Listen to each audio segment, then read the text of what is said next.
Hey, it's your boy Kai. Welcome to the Kyrus Friends podcast, where I sit down with the people that mean the most to me, my colleagues and my friends. If you like our Falcon and the Winter Soldier panel today, please be sure to follow me at The Vibe with Kai on your favorite social media platforms, or you can visit my official website at thevibewithkai.com, where I'm always posting things that will help you do good, feel good, be good, and live a good life full of good vibes.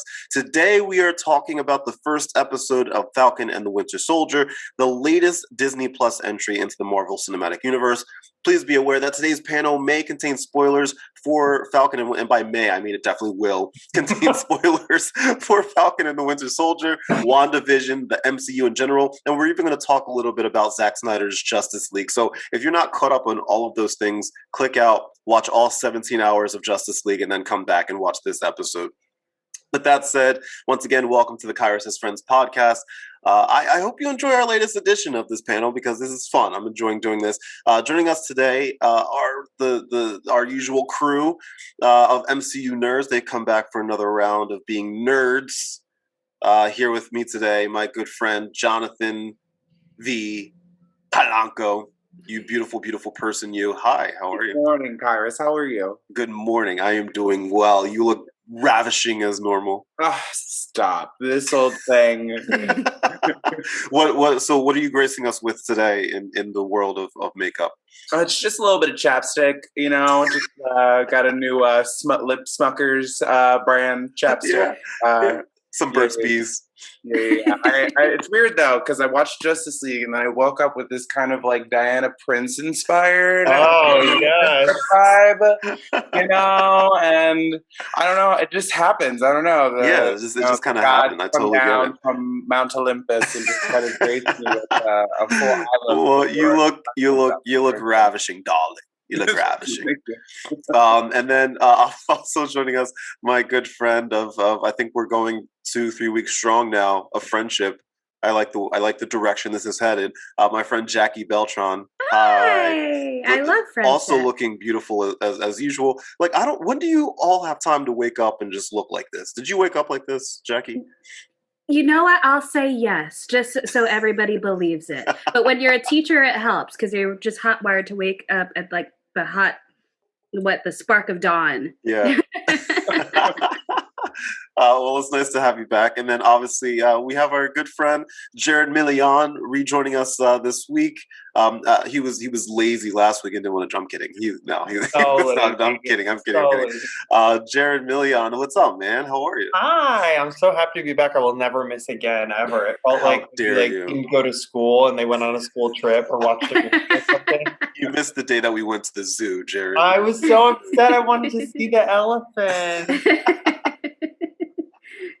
I'm so happy to have you back. We have a lot to talk about, friends, because this was definitely a week of things that comic book lovers love. So obviously, for nerds, this was a good week for us nerds of comic books and movie stuff that involve comic books. So the first thing I want to talk about today is the Zack Snyder's Justice League, which came out this week.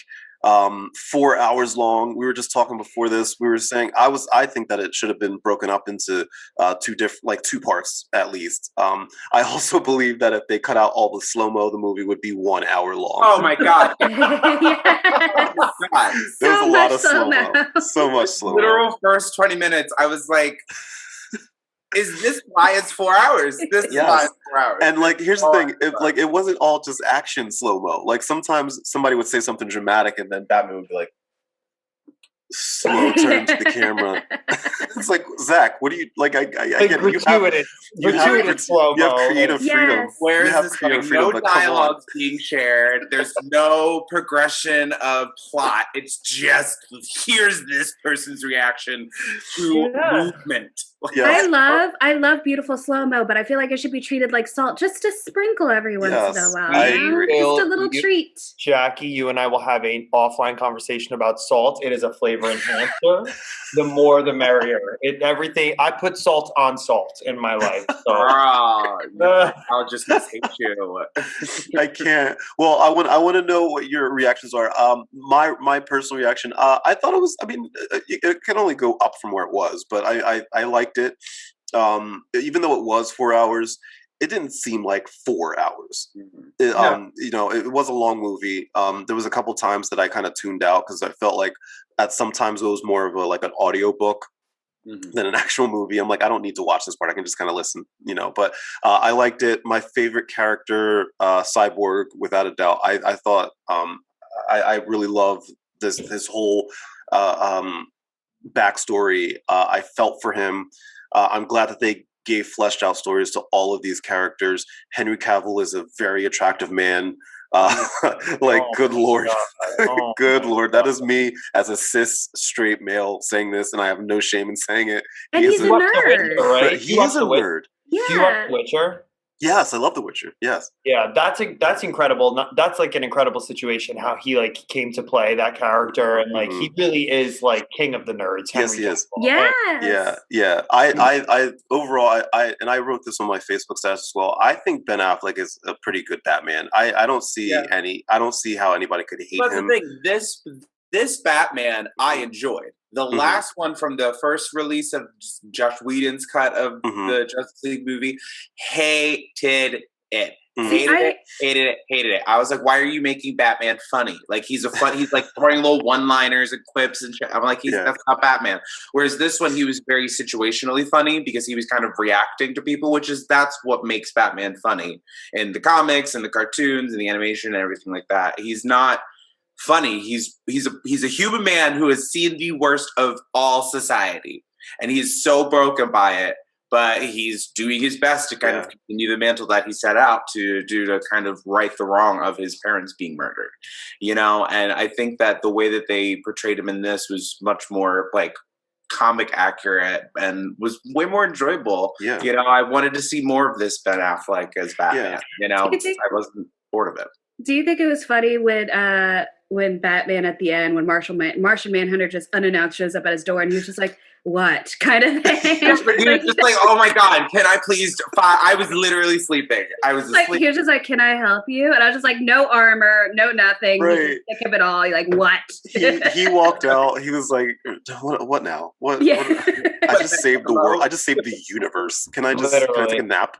Can I please take a nap in my beautiful cliffside home, please? Lakeside. Yeah, I'm like a little indifferent for Ben Affleck. It's not that I never have hated him as Batman. I just think as an actor, I'm not the biggest fan of his. That's fair. And I'm not either. I'm also I feel the same way about Batman as I do about Catwoman, where I just love. For me, I love Michael Keaton as Batman so much that there's really, for me, never been someone that's even come close. I have I know this is my most controversial opinion. I don't love the Christopher Nolan movies at all. I really don't. I think I think they're intentionally dark, not actually dark almost, where it's almost let's make this so dark so everyone loves it, and it's for me it loses something there. Okay. So I like that Batman, like you said, is a little bit lighter almost in these, and he's more comic accurate. But for me, it's just there's something, I almost feel like he's too famous to be Batman because I never forget that that's Ben Affleck. Yeah. So whenever I'm watching it, I'm never taken out of it. It's a huge reason why I'm obsessed with, is it Gal Gadot or Gal Gadot? I think it's Gadot. Is it Gadot? Mm-hmm. So I'm obsessed with Gal Gadot. Unbelievable. I've said this on this podcast before. I think that she's one of the most perfect superhero castings ever. And I love Jason Momoa too. Mm-hmm. And I think that what was cool about them is Gal and Jason, they had memorable Fast and Furious and Game of Thrones, but outside of that, they weren't really household names. Sure. I like that for a superhero because I think it puts them in a place almost like where we can fall in love with them as the character and not be taken out because of the actor. So I would never say I hate him as Batman. And I would never say that I don't like him. I think he's good. I just am not obsessed with I'm actually more interested to see the new one, Robert Pattinson. I'm excited for that too. Yeah. I think that's going to be fantastic. It's interesting. And I'm sure you're excited for The Flash because I think we are getting some Michael Keaton Batman in that. So and Ben Affleck Can we talk about the Flash though? Because yes. like in the last movie, he was so like just comic throwaway. You know, he doesn't believe in himself. Let's support him. Blah blah blah. But in this movie, like they touched on like Flashpoint like real quick, and I was like when. I liked him so much more in this one. Yeah, so much more. If you remember in Batman vs Superman, which I kind of like, but if you remember, if you remember in Batman vs Superman, they have that whole moment where Ben Affleck's character sees him, and then that's like what was so weird about Justice League, the first one, the Whedon cut, was that we didn't get any of that, like we didn't know what that was. So that was one of my favorite things about the Snyder cut, was that we got some continuity to who that Flash was in Batman vs Superman. But it almost made me sad because I think we're pretty sure we're not going to get any more of these films. Yes. And it's so clear that they were setting up, like, Zack Snyder has talked openly about it, how he was going to do 5 full movies. That we know what the story was supposed to be with the following 2. We know where it was going to go. So it's like a little frustrating because it would have probably been really good. Yeah. We are getting Flashpoint. Flashpoint is set to film. But I heard that there was all this script with Cyborg in it that now they're taking Cyborg out. Well, and I'm sure a lot of that had to do with Ray Fisher's beef with rightful beef, with WB and him standing up for himself and how he was treated while he was on set and afterwards by Joss Whedon, who I think Joss Whedon is just having the worst year out of his Bryan thing. It's like respectfully not as bad, but it's like his Bryan Singer moment almost. Where they're like, "Oh, you are no longer who we thought you were." Yeah. And it's what I was saying earlier was my biggest gripe with the movie was that the Joss Whedon one came out at all, because when you're watching the Zack Snyder, it felt like we were all actually in the multiverse, because I'm like watching it and I'm like, wait, did Flash and Superman race? No. Okay, they didn't. Is that like Pet Sematary line in this one? No, it's not. Okay. Like there's like certain things that I remember. That random Russian family. Do you remember that? That he saves. Yeah.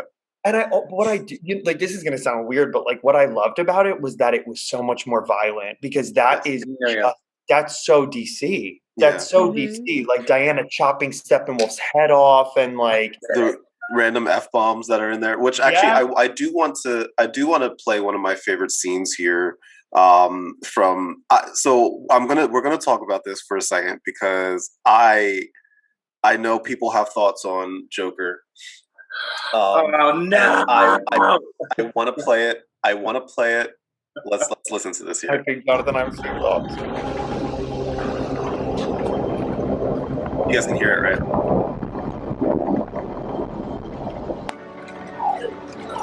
Well, we need to hurry. Got a little Deathstroke action.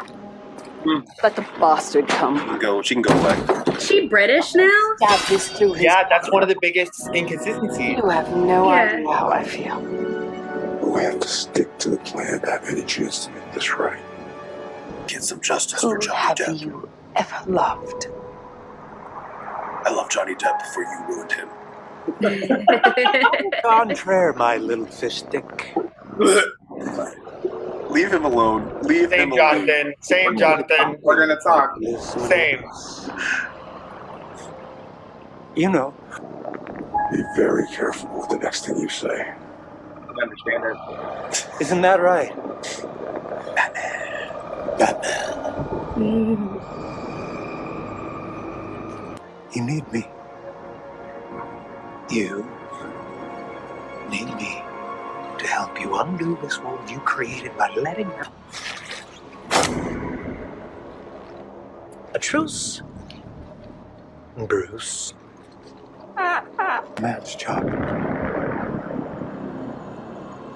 I'm not gonna lie, I'll take this Joker over Suicide Squad Joker. You can have them all down. I did like this more than Suicide Squad Joker. Me too. But that laugh. Also, like, what's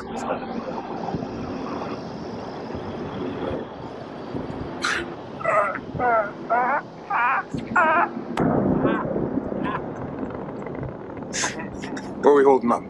Somewhere I'll never suspect. He's such a Don't think good-looking it was a good man, idea though, bringing him yellow. along. It's found us.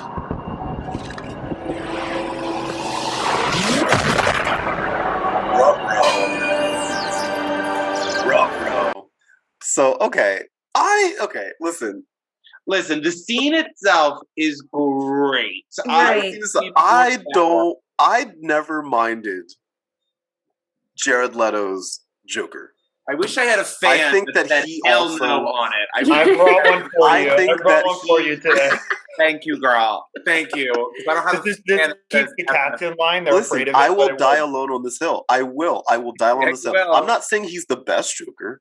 I just don't think. I think that he's fallen victim to we all know what happened with Suicide Squad behind the scenes, right? And like, I think most of his part was cut, in general.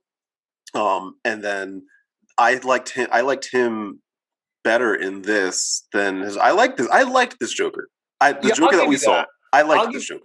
I definitely think he's better in this. Here's Yes. my gripe. So first of all, and I'm hoping that my Jonathan backs me up on this. Suicide Squad was about Harley Quinn for me. I was never interested in the Joker. I have seen so many good interpretations of the Joker that I didn't necessarily need one. Okay. And my thing with Jared Leto is I have like an issue with actors who this is so random, but I know I'm with my nerd family where like I call it the Sabrina effect, where I feel like it happened to the girl that plays Sabrina in Sabrina, the Chaos, where it almost is like everyone is like, you're going to be so good. You're going to be such a good Joker. You're going to be the best Joker. Like, give it everything you have. And then you're doing this like Meryl Streep level performance that's like not Meryl. It's like in theater we would call it like chewing the scenery almost. And like I find him to be, I like him as an actor. There's a lot of things I've seen him in where I think he's really brilliant. Mm-hmm. As the Joker, I think that he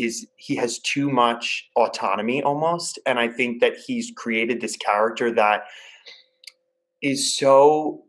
It almost reminds me of like a character of who the Joker is. Yeah. Yeah, you hit the nail on the head. I always felt the way I put it is that I think it feels forced. I always respected his process because he actually, I don't know if this is true, because I heard this years ago. I heard that he actually like spent time like actually like living with mental patients and actually seeing how they work and how they act. Right. And I wouldn't put it past Jared Leto because he's very method. Yeah. But it felt very forced, like he was trying to act a certain way, especially that laugh is not natural. It feels so forced. Like you see Joaquin Phoenix or even Heath Ledger, he doesn't have the perfect laugh, but you believe it. This one is just like, he's like forcing it out. So Heath Ledger, here's like what I do like about the Nolan films is Heath Ledger, like when I was ready to not love that performance. And when I saw the film, I was like, wow, you took text and context and canon that has been there for however many years, and Heath Ledger digested it and then regurgitated it in a way that is so fresh and petrifying that whether it's the Joker or not, it's the Joker. It reminds me very much of Joaquin Phoenix, where it's this almost interpretation that's so original that it becomes what it is, which is what I feel like Jared was trying to do. But it became almost like a character because like we all know like Mark Hamill is incredible and every time. So it's like, if you're going to do that like Joker voice or like a Joker laugh, if you're going to do that, make sure it's real. You know what I mean? Right. And it's Jared so hard. Yeah, exactly. And Jared never nails it for me. He's a beautiful man to look at. Don't get me wrong. But for the Joker, he's like never my Joker. You know what I mean? Live action Jokers, I feel like you have to kind of find the man beneath the mayhem. And I don't think that Jared Leto found that man. I think Jared Leto was like, what is the craziest things that I can do? How is the craziest I can like sound? You know, and like hear about all the backstage antics behind, you know, Justice League, Suicide Squad, all that fun stuff where he's like sending boxes of rats to fucking, you know, Margot Robbie and use condoms to other people and like all these other like, you know, antics. And it's like, bro, like, yes, that's Joker, but like he does it for a reason, you know. Like it's not just to be like, what's the most outrageous thing that I can do? And I will die on this hill, bitch. I got this hour fucking tattoo. I'm here for the Joker. He's my favorite, one of my favorite villains in all of, nerddom. And I just, there's just something about it. I will 100%, listen, I will 100% die on this hill. That is okay. I like Jared Leto. I like Jared Leto's Joker. He's not my favorite, but I like Jared Leto's Joker. I do. We could do a panel on that. I'll be the only person on that panel. But I think Jonathan hit the nail on the head. It's just not a grounded, for me, it's not grounded. I get it. That's the thing. I get why people don't like him. I get it. I liked him. I liked him 100%. I don't care how you all feel. I like him. No. I do care. I do care. I definitely, because I can see everything that all three of you just said is 100% true and justified, right? I just for me, I watched it and I enjoyed. I didn't hate it. I didn't watch it and I wasn't like, ugh. You know what I'm saying? Like me personally.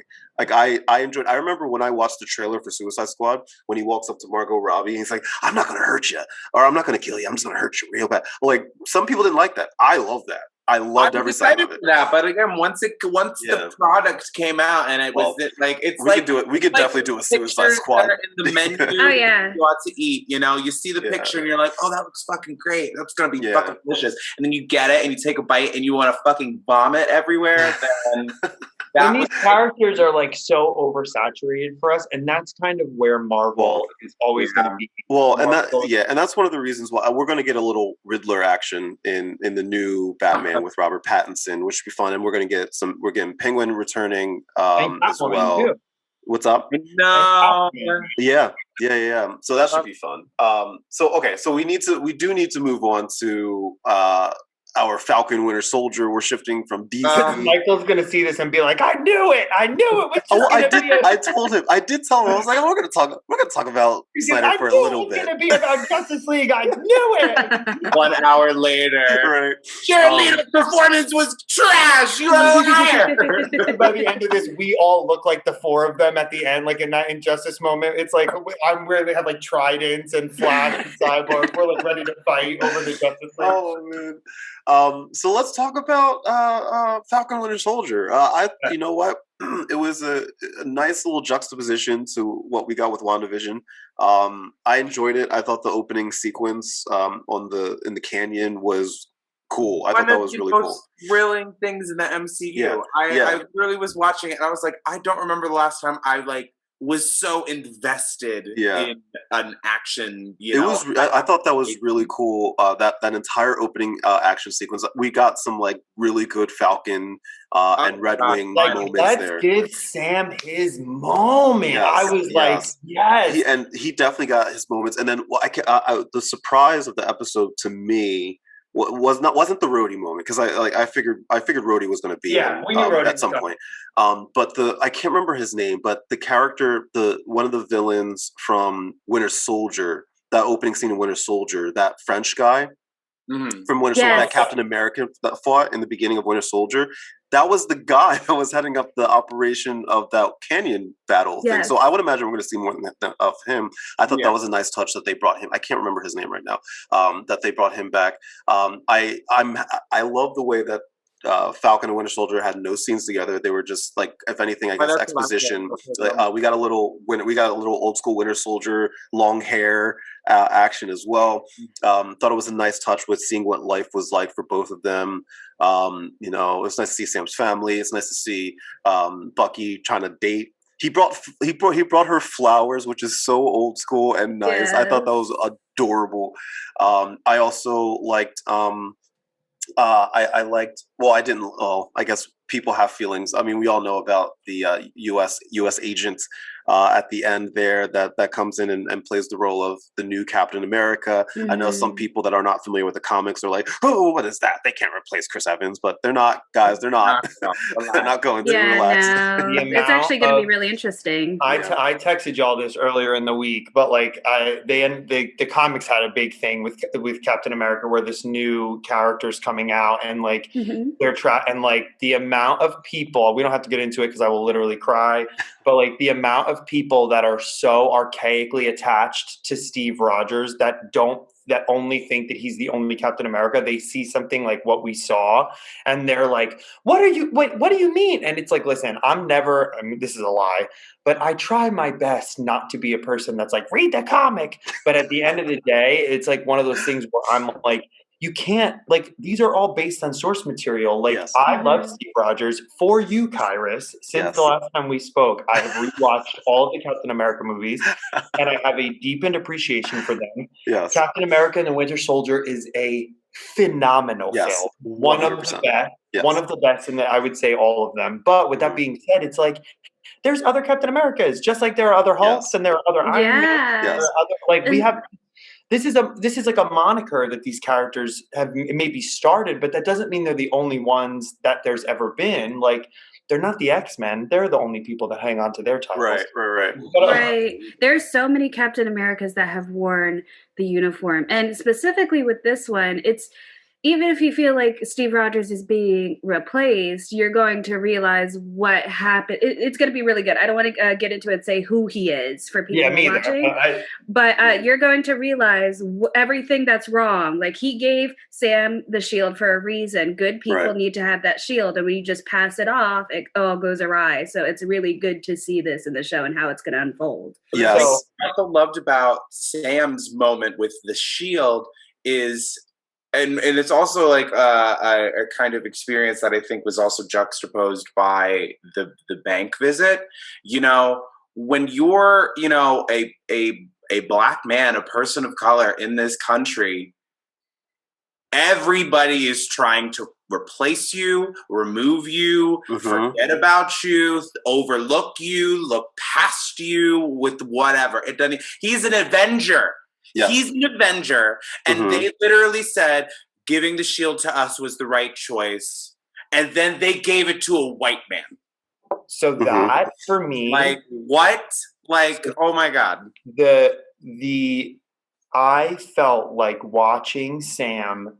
My favorite moment of my favorite kind of through line of the entire episode was the fact that we are watching Sam deal with Sam. We're not watching essentially like, so for me, what I have always found brilliant about Marvel Comics, where I think they do trump DC, is I said this on the last one I was on, where I think that Marvel focuses on the person, less of the hero. So we know it's interesting to watch Captain America because we know everything about Sam Rogers. It's interesting to watch Iron Man because we know everything about Tony Stark. But the thing with Sam Rogers,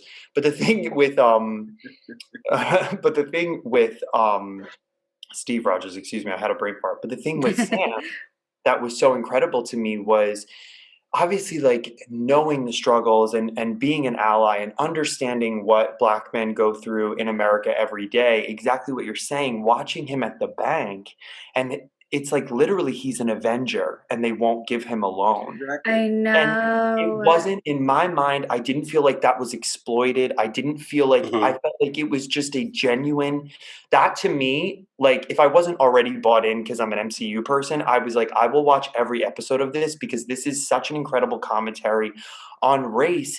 Because at the end of the day, like think about how many black lawyers or black doctors or black heroes in our community that go through the exact same situation. They're not Avengers. And it's like you're saying, it's like, why? What do you mean? Why don't my favorite line from the episode, I believe Sam said this to his sister. I think he said something along the lines of, I don't mess with these white folk. And like when he said that, I was like, I feel you.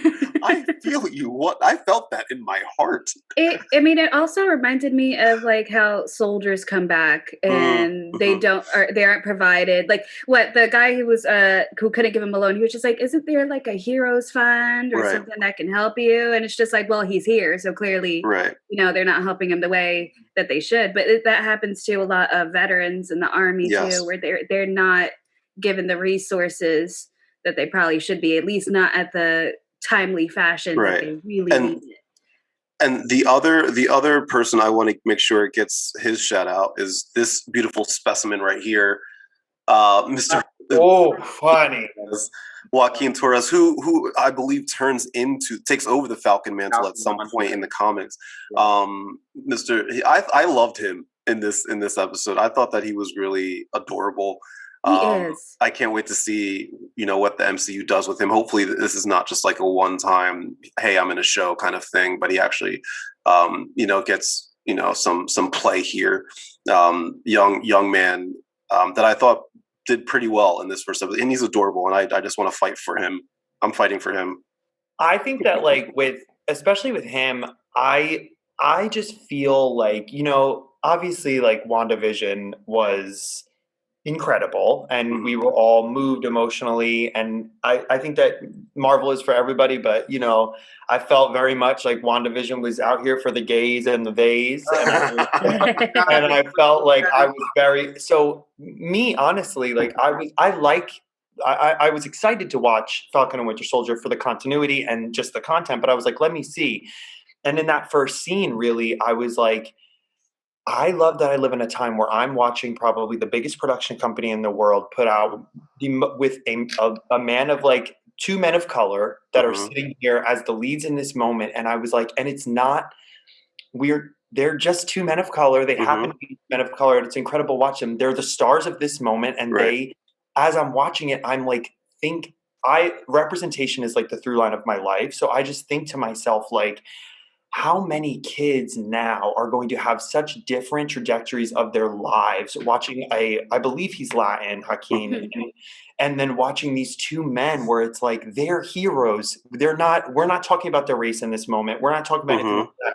You can just see yourself in this character. And for me, like, it was such immediately a buy-in after WandaVision, feeling so represented as a crazy person watching WandaVision. And then watching this, I was like, they've done it again. Like, I'm in it in 5 minutes and I'm back in it and I'm that engaged. And it just, for me, I think that there's no way that Joaquin's not going to be well into the MCU, because they've already confirmed Catherine Hahn is coming back from WandaVision. They've already confirmed that these. I did not know this information. I'm so sorry.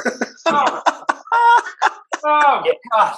Yeah, Kevin Feige was like very obviously cagey about it. But the point is, it's clear that what's brilliant about this whole TV thing is they're planting these seeds for these films that we didn't get in the first phase. Yes. Yeah. And it requires patience. It's going to require patience because, like, what we can't have is people watching every episode of Falcon Winter Soldier being like, is that Mephisto in the background? Like, no. I don't know if you know that. We can't do that. So I do want to ask, just overall, if how did you like Falcon Winter Soldier? Jacqui, I'll start with you. Like, what big fan? Are you looking forward to how it to the direction it heads in? Like, what are your initial thoughts? Yeah, it's really good. It's definitely a slow burn, not in a bad way though. They're definitely in their phase where they're building the character development than anything. I'm excited to see the foil that this new Captain America is going to create in comparison to the original Captain America and to Sam Wilson, who should be Captain America, the new Captain America. I agree. I'm excited to see all these. Any particular moments from the episode that stand out to you? I just feel so bad for Winter Soldier, for Bucky, because like when he's having lunch with, he's trying to make amends with this really elderly Asian guy, and you just see like expressions where he's just like, I want to tell you. So I'm always intrigued by his emotional. I want to see his character arc from he's really broken right now. And I want to see him fully fulfilled by the end. So his character arc is what I'm really glued to right now. Absolutely. And the woman that he went on a date with, she's a cutie patootie. She is cute. She is a cutie patootie. Yes. Yes. So, I mean, I'm just saying, my lady, I can't remember your name, but, if you're not into guys that have poor circulation in their left arm, then I mean... I have full circulation in both my arms, and I have both my arms. So, I mean, just throwing it out there. Wow, ableist. How rude. Oh, my God. We're not that came out so wrong. You're I was more trying to compare myself emotionally to a available. superhero. I have both my arms. Irish smash. I was trying to compare myself Bucky got both his arms, too. Bucky got both his arms, too. Let's have his arms. That's true. He has arms 2.0. He does have arms 2.0. That is true. That is true. I'm not an ableist. I promise. I promise. People just tuned out. This guy. We were a fan, not anymore. I was trying to compare myself to a superhero. I promise. John, what were your thoughts on the episode? Yeah, again, it was great. Honestly, from how like I like, and again, hearing slow burn like from comparatively to WandaVision, like I didn't think any of this was a slow burn.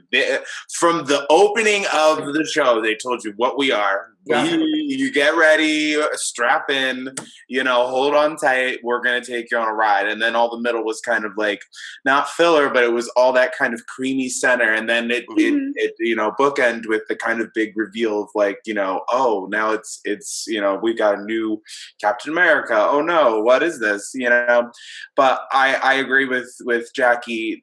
I'm sorry, Marvel knows how to get me and make me cry because I don't know if maybe I missed something. I watched the episode again and maybe I missed it again, but I didn't know that the son of the older man that he was having lunch with and stuff like that was the guy that Bucky killed in the dream until literally right after the date, right when he opened the door. And I literally had the thought like, what if the son was the guy that Bucky killed, and then he opened the door, and then there was the picture, and I immediately started crying, like just like lost it because I was like, oh my god! I mean, it's just good writing at that point. Oh, 100%, 100%. And also, it's just I love that because it's again. If you're not that person, which Bucky Barnes was not that person before he became the Winter Soldier. He was, he was a human being who saw his best friend who was like 5'4" and like a stick get turned into this 6'2" like gigantic, beefy, muscular dude. And he's still a normal dude, but he said, I'm gonna go and fight right next to you. Like where Captain America is like the small person standing up, Bucky was the everyday person fighting alongside of good. Absolutely, and he always did that for Captain America, for Steve Rogers. I mean, even back when Steve Rogers was getting beat up in that alleyway, and he's like, I could do this all day, and Bucky was there to save him.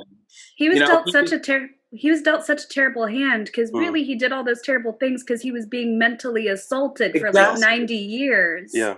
So like, how does that like affect you? And I love that we're going through this and like, it wasn't his fault, but he still feels so guilty. Right. And he doesn't know how to make amends and to fix things. Is that moment with the father?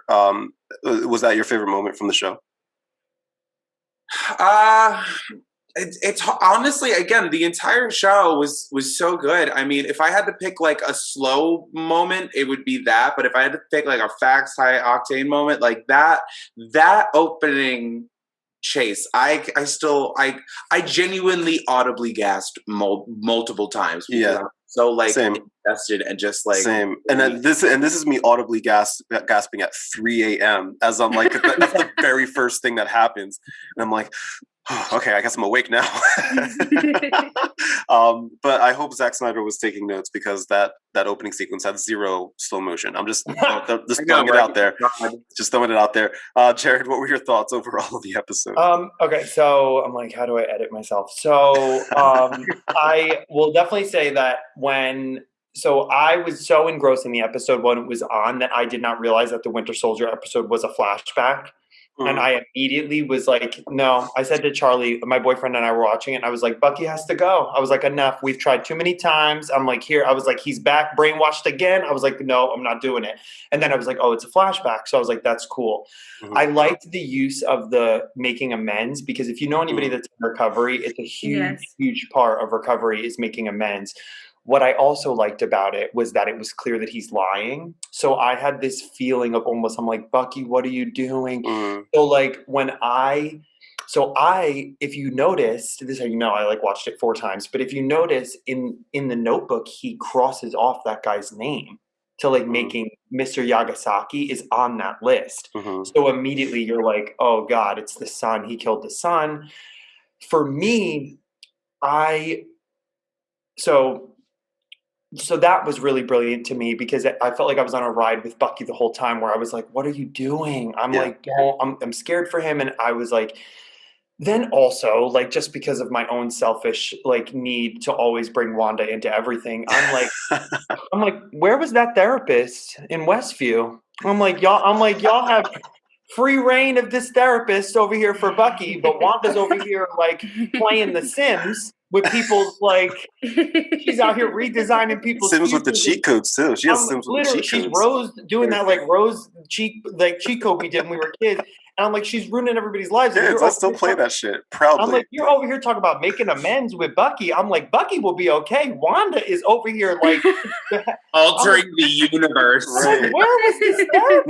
Now, here's my question. So the events of this they have to take place after Westview, right? So Chris was saying that Westview seemed to have taken place about 3 weeks afterward, whereas this Falcon Winter Soldier seems to be a few months afterward. Right. So I think the order that they're officially saying is that it goes WandaVision, Falcon Winter Soldier, and then the Spider-Man movie. Is supposed to be like after but with that being said, it's interesting because WandaVision was supposed to come out after Winter Soldier. That's what I was saying. Yes. So it's almost like Marvel was like, shit, we can't fuck up the timeline. And I think they already had to make some edits anyway, because if I'm not mistaken, I did read that there was a subplot at one point about a virus that they had to stop. And that they had to do some like rejigging because of the panorama that's going on. So they had to rejig it. So that might be another reason why they just pushed it back. But my favorite moment, sorry, I'm so long-winded. My favorite moment was the end where Sam and his sister saw the new Captain America, because it felt very much like, I just think that it's important for people to see things like that, because it what the way that it moved me was, I was like, you said earlier, like, he's an Avenger, and it's like, even with all of this, they could still take this away from him, and it's like he's watching this play out on screen. It's not even like he was invited. Like, you're not even going to invite Sam. I know. Also, you have to watch that on TV. Also, I don't know if anybody caught it. Real quick, don't mean to interrupt you, but okay, I'll never stop talking if you don't interrupt. When the whatever guy from Smithsonian or the military or whatever, he's a government guy, who was like, you made the right choice. He said, "You made the right choice, son." Now, I don't know if anybody knows this, but old white men love saying to black men of all ages, they love calling them son, which is such a power move. It's such a power move. Yeah, and he definitely did it. And what's funny is that this is the second MCU show in a row where we're getting these white men, government agents, in power that are, trying to either push down a woman or a person of color.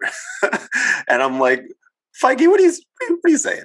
Yeah, look at in WandaVision with Monica. Look how he dismisses Monica and he treats Monica that way. Absolutely. I think that's powerful for the MCU because it's happening in real life. Yeah, and I bet you most people don't even catch on to it. Exactly. This is over their head. Really just in the comics, there's a bunch of like white military men in suits, and you're just like, there's a white military man in a suit. But that's the thing about the comics that I think is so brilliant, is if you read any of the Marvel comics, which you don't have to, but if you do, they're all dealing with real life stuff. All of these black characters deal with racism in the comics, like Storm and T'Challa, and all of them deal with racism in the comics. So I think that we have a lot of like toxic white men in the comic fandom that would love for Sam to just be Sam. They're like, we don't need to know that he's black. We don't need to hear about that he's black. And it's like, nobody is. And at the end of the day, it's important that we talk about it. Absolutely. And let's just be real. There's a lot of people that, even the average Joe, that are just like, if there's a problem, just shoot it. And that's and that's like all the legit. Strong military men. And it's interesting, Jonathan, that you bring up that Son comment, because that felt like a threat to me when he was like, "Oh, you made the right choice." I'm real gully with stuff, so I would have been like, "What would have been the wrong choice? Like, do something about it. I'm the Falcon. What are you going to do?" I thought when he said that, I was just like, Killmonger just broke into a museum just for fun. So let's just keep the shield in the museum. I literally said to Charlie, I was like, "Did nobody watch Black Panther?" I'm like, "They that shield is safe in the Smithsonian." I'm like, Killmonger walked in with a cup of coffee and literally had the whole place shut down. But I mean, in their defense, you saw what Michael B. Jordan looked like in that scene. I mean, I might have been like, I mean, what do you need, Michael B. Jordan? I got it for you. Yeah, I mean, we can talk about. He was wearing he was wearing like this jean jacket with his dreads kind of like draped off to the side. Good Lord, I'm straight. I promise. I would have gotten I'm whatever straight. you needed to, girl. I would have been, what do you need, girl? Yeah, that's another. He's so handsome. He is so handsome, but we could talk about Killmonger on another day because he's given me another little. It's close to Jared Leto, but we could talk about that. I don't. He's my favorite. He's my favorite MCU villain. He's my favorite. I think that he's a great villain. I feel like there are moments. My least favorite moment in the entire movie of Black Panther is when he says, "Hey, Auntie," to. Oh, I loved it. I loved it. Loved it. My entire family loved it. My mom loved it. When I watched it with my mom, I'm sure that. But for me, it felt like exactly just that. It didn't feel like. It felt like that's a different. That it was pandering. You're saying? Yes, I felt like a lot of his performance. For a moment, I love Chadwick Boseman, may he rest in peace. But for a moment, I'm like, if Michael B. Jordan was going to give that much, why not just make him T'Challa? You know what I mean? Like if he was going to give, because for me, I felt like it's a different conversation. I think that he's great. I've heard that they're bringing him back. So I think that I would love to see maybe the next phase of Killmonger and see where that's going to go. But I wasn't completely bought into him in Black Panther. And I think that it's because Black Panther was, for me, like the greatest meal I had ever eaten in my entire life. Oh, like, so delicious. Yeah. It's just every moment of Black Panther, like finally Angela Bassett in like. Yes, getting her flowers. Yes. And then you have Danae, who I think is that's like her Okoye is one of my favorite performances in the MCU. Yeah. I think she's brilliant. She's so strong. I think when Michael B. Jordan came in, I was like, I have enough. What are you doing? So I think it might have been that. But I felt like what was brilliant about this was we've digested this material so well that we all had that same feeling of like, but Killmonger walked into the museum and stole that. What are you doing? And we have all these moments of like, but look at the difference between Black Panther and then Falcon and Winter Soldier. Like Black Panther, we have a whole universe in Wakanda of Black people, so we don't get to experience necessarily this racism that we're experiencing in the exact same universe on the other side with Sam. So I just think that like I will always tip my hat to Marvel, especially after watching Justice League, because I'm like, the storytelling in the MCU is brilliant. And I agree. And it's all from different directors. It's from different directors, different writers. It's a whole. Honestly, let me just say, my sister and her wife, the day before they got married, the whole bridal party, we met Michael B. Jordan. Oh, and wow. He's super sweet and he smells like everything you would dream of. So now whenever the only thing is that like when he hangs out, he actually is a normal person. He asked my sister-in-law, he was just like, listen, you can hug me all you want. I just don't want any pictures. He was there without security. He was having a drink. He doesn't want to be bothered. So whenever I see him in a movie, I'm just like, you're such a good person and you're handsome. Like I melt into the floor. My favorite thing about talking to people about when they meet celebrities is we're all, at some point we will talk about what they smell like. Like I have never met a celebrity where I'm not like, oh my God, and she smelled incredible, or like, oh, and he smelled. So I love that you're like. I've smelled, believe it or not, I've actually smelled Ben Affleck. Quick story. I was in LA when I took a solo trip to LA and I went to go see Jimmy Kimmel because I was by myself and I was like, I have time, I can do whatever I want. So I went to go see a taping of Jimmy Kimmel. It happened the night that I went to go see Jimmy Kimmel, they were taking all of our cell phones when we walked in. And I'm like, this is interesting. I don't know why they're doing this, right? Because I was looking at the list of guests and it was the guests that day were Liv Tyler, and what's that MMA fighter, the Irish one, or Scott? Conor McGregor. It was Liv Tyler and Conor McGregor. Those were the guests. So I'm like, why are they taking our cell phones? This is really weird. So we get there. I sit in I was by myself. So like, and I was one of the last people to go in. And so I get there and they sit me in this empty row. And I'm like, why am I sitting in this empty row? This is so weird. Like everybody's sitting next to people and I'm just like in this completely empty row. Right. So like the show starts, he films his monologue, whatever. And then during the first commercial break, a group of people come out and sit in the row. they come out from backstage and they sit in the row, and the seat, there was a guy sits next to me, and then next to that guy was an empty seat, and then the row was full. And I'm like, what is going on? At the end of the commercial break, Ben Affleck comes out and sits next to the guy, and I'm like, what is happening? And like I think Ben Affleck thought that I was like, whatever they were about to do, I think he thought that I was like a part of it too. He's like, hey guys, blah, blah, blah. And he's like shaking hands. I'm like, I just shook Ben Affleck's hand. I'm like, whatever. So during the and this is all on tape, by the way, so I can prove all of this all on YouTube. So Ben Affleck and Jimmy Kimmel do a bit. Little did I know that night was the premiere of the trailer for Batman vs Superman.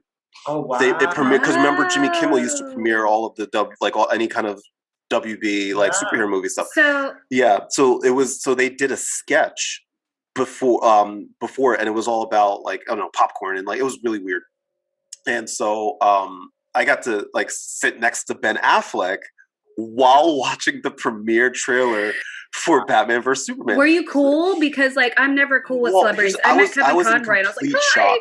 I was in complete shock. And like, here's the thing. I wanted to watch the trailer. I love LA for that so much. Yeah, I wanted to watch the trailer, but I also wanted to watch him watch the trailer. And like, he was just like, to me, I was like, oh, this is so cool. And this was one of the first times we saw Lex Luthor. And this is the first time we ever saw Batman and Superman. But meanwhile, like, I'm like watching the thing, and like part of my other eye is like trying to look at Ben Affleck, and he's just like normal, just what, because he's probably seen it like 17 times. But he's like watching it, and I'm like, is he going to react to that? Is he going to react to that? Because that's really cool. Is he going to react to that? So I got to sit next to Ben Affleck while watching the trailer. But anyway, to go back to what we were talking about, he smells great. He smelled great. And then afterwards, like after the premiere, whatever, and then Jimmy Kimmel threw it to commercial, and then he like shook the hands of the people that were around him that were part of the sketch. And he shook my hand again, and like, I'm like, he really felt it. Yeah, that's fine. So I was like, but he smelled delicious. He was caked in makeup. Yeah, of course. Yeah, the lighting is harsh. Caked in makeup, but he smelled delicious. But anyway, that's beside the point. So here's my last question to y'all. I do want to talk about Steve Rogers in general. Where is he? Dead, or is he gone?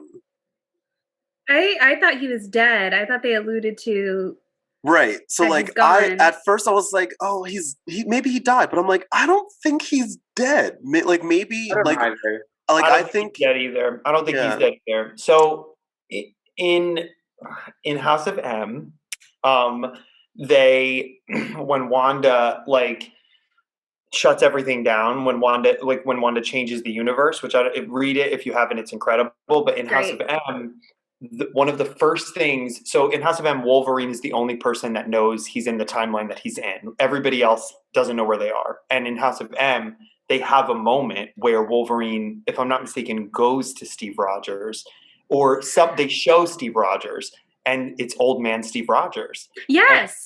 And he's just like, and they make the decision not to involve Steve Rogers. You've hurt my heart all over again. In House of M storyline. So as soon as I thought of that last night, I'm like, Steve Rogers has an arc. Old Steve Rogers has an arc in the comics. They have confirmed that Chris is not coming back, but they have not confirmed that he's not in this. So I wouldn't be surprised if we have a moment a la House of M where they show that everyone's kind of leaving Steve Rogers to live out the golden years of his life. Yes. I forgot about that. Now I'm sad. Yeah, it's a really cool moment because he's having a great life, but everybody just respects show him, like, it. Walking his dog or something. They show him like walking out of his brownstone in Brooklyn and like walking his dog. But it's this moment where it feels nothing is ever unintentional, and it feels in the comics, it feels like they're saying, no, we're letting him like live out his old life. So he deserves this. I wouldn't be surprised if they show that. I also felt like that conversation about the moon was alluding to more than maybe it was letting on. So I think that like when, Sam is like, I know for a fact that's not what's happening. I think that like, if I know Marvel, it'll be like the last 3 minutes of this entire series. But with that being said, I still think we're going to get maybe not a cameo, maybe not, but something to let us know that Steve Rogers is not dead. It's going to be Mephisto coming out saying, "Hey, Steve Absolutely. Rogers." Or Agatha. It will be Agatha. It'll be Agatha. Yeah, it's Mephisto, just like, we'll oh, well, see- let's leave him alone. We'll see, like, Agatha, Catherine Hahn will remove the Steve Rogers face. Okay, she'll have 3 Infinity Stones in her hand, and we'll know that she's... No, I would not. Imagine if Catherine Hahn is the new big bad of the next, like, but they never. I mean, Feige did say that this show does set up. I think he said 3 Marvel movies or 3 Marvel. I don't know movies, but 3 Marvel stories. So my guess would be. I feel like it can go in multiple directions, so I don't know, but like I feel like it definitely sets up Armor Wars, because at one point when Sam was talking to the group of people at the museum and he talks about, the armor and stuff like that, who do they cut to? They cut to Rhodey, reacting to that. So I think it has to set something up there. Perhaps Secret Invasion, maybe. Yeah, I think that Secret Invasion, I agree. I think Secret Invasion I think we're going to get Secret Invasion and Secret Wars? Yeah, Secret Wars. Yeah, I think we'll get Secret Invasion and Secret Wars. I think they'll come later on than we think. Mm-hmm. I think this is a hot take.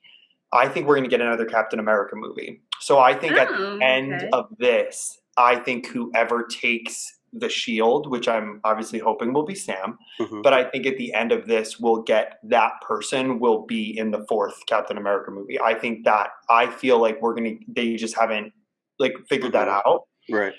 I would die to see a Sam-led Captain America film. I would die.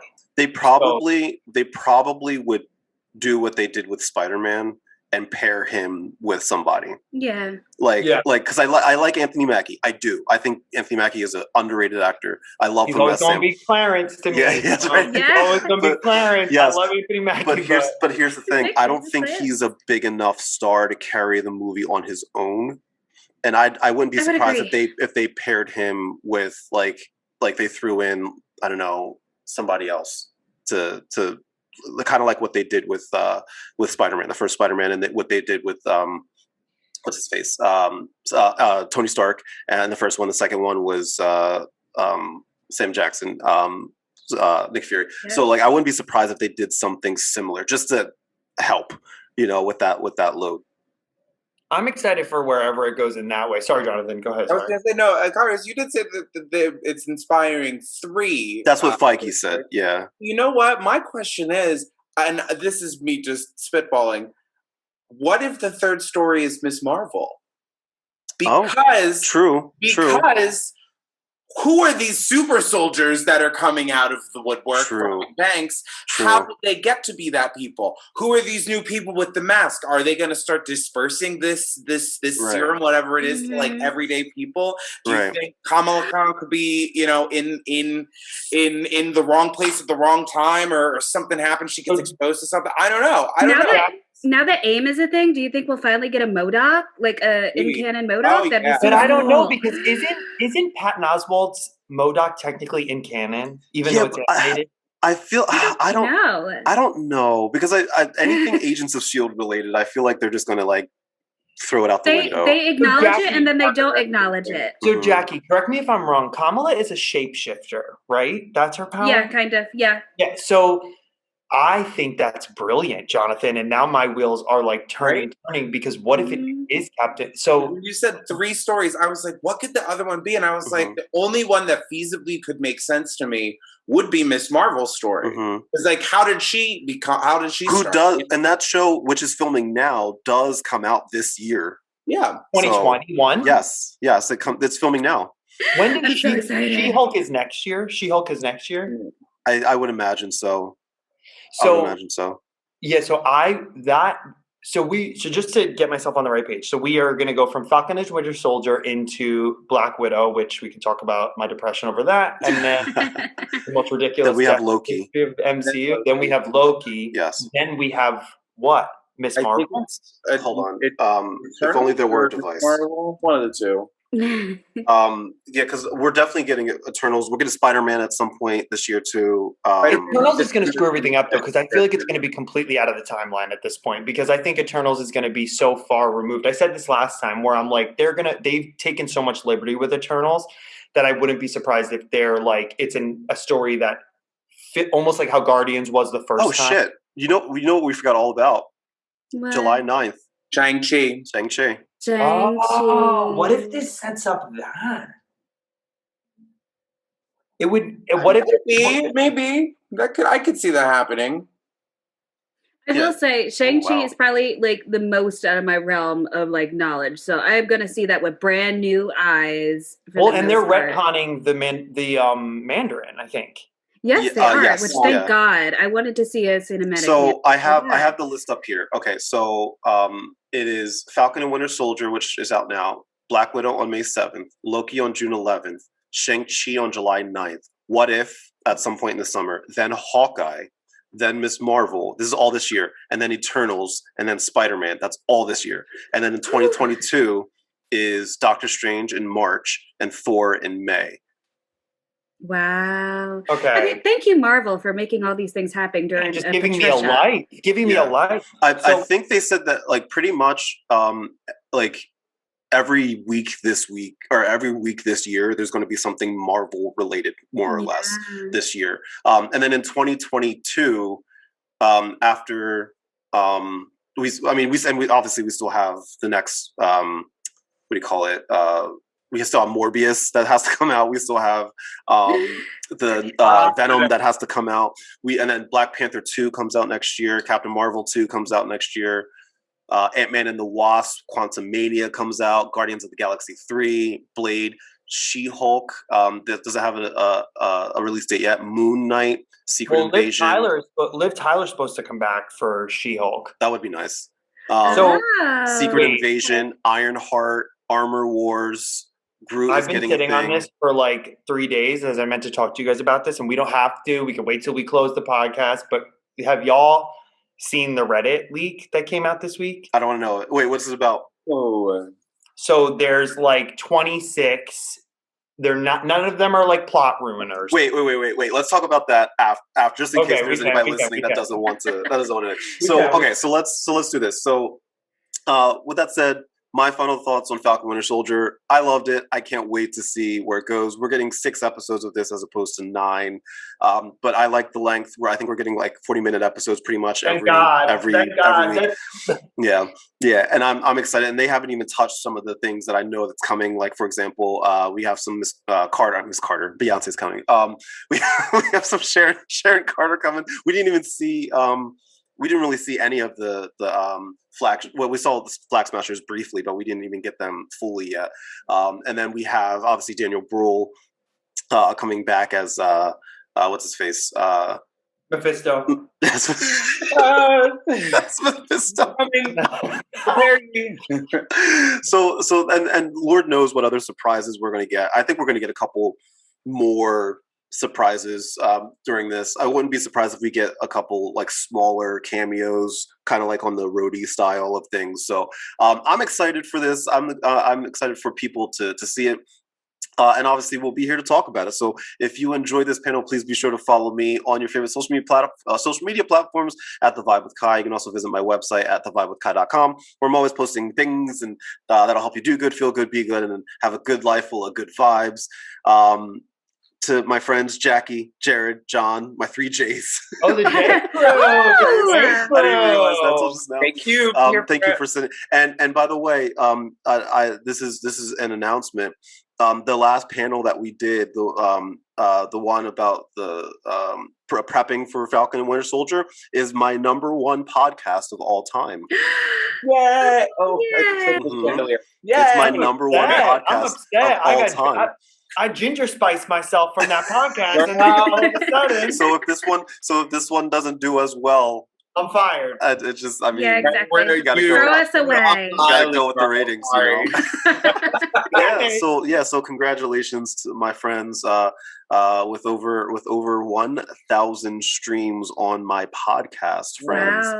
Wow. So congratulations to you, Kyrie. This is such a cool thing to look forward to be able to talk amongst people that have like-minded, especially with somebody as brilliant as you. This is so fun. No, I'm nothing. I'm just a nerd. Look at him, sucking up now. No. Okay, Carl. All right. It's fine. I already signed my contract for the remainder of the series, so he's saying this. He's saying this because if we look at the ratings for this episode and it's down, we already know. We know it's Jared. We know it's because everybody hates Jared. Not at all. Yeah. So no, people are really liking this, and I think the more often that we do this and people look forward to it, people will be like, oh, guess what it is? It's Saturday morning. You know I cannot wait to hate Michael when Michael comes back. That'll be my favorite. On Michael's return. We need to plan something. Michael, if you're watching this, prepare. Everybody put a DC shirt on for that day. We all need Wonder Woman, Harley Quinn, For those of you, if this is your first time listening or watching, we do have another panelist. His name is Michael Anthony Cray, who has like a full-fledged like family, like family, like two children, a wife, like happy American life. And he wrote to us yesterday or the day before. He's like, guys, I love you. I love you, but there's no way I'm going to be able to watch Zack Snyder's 4-hour movie with children. My favorite part about him texting us was that like he thought any of us thought he was snarky when obviously he's a not at all. I felt bad because I was driving. I felt bad because I was driving, but and I'm like, he's like, I'm not doing a DC. He thought that we thought that he was like, I'm not doing a DC podcast, and then you change the name. Kyrus changed, just for everybody listening. Kyrus changed the name of the group to Marvel and DC sometimes. The shade. Oh my god, I can't. Well, I'm super excited to be sitting and chatting with my friends about this. As always, once again, if you enjoyed this, make sure you click that subscribe button or follow me on your favorite social media platforms, and then follow all these crazy people as well. As always, my friends, thank you so much for joining us. As always, God bless and good vibes. Bye, my friends. Thank you. Bye.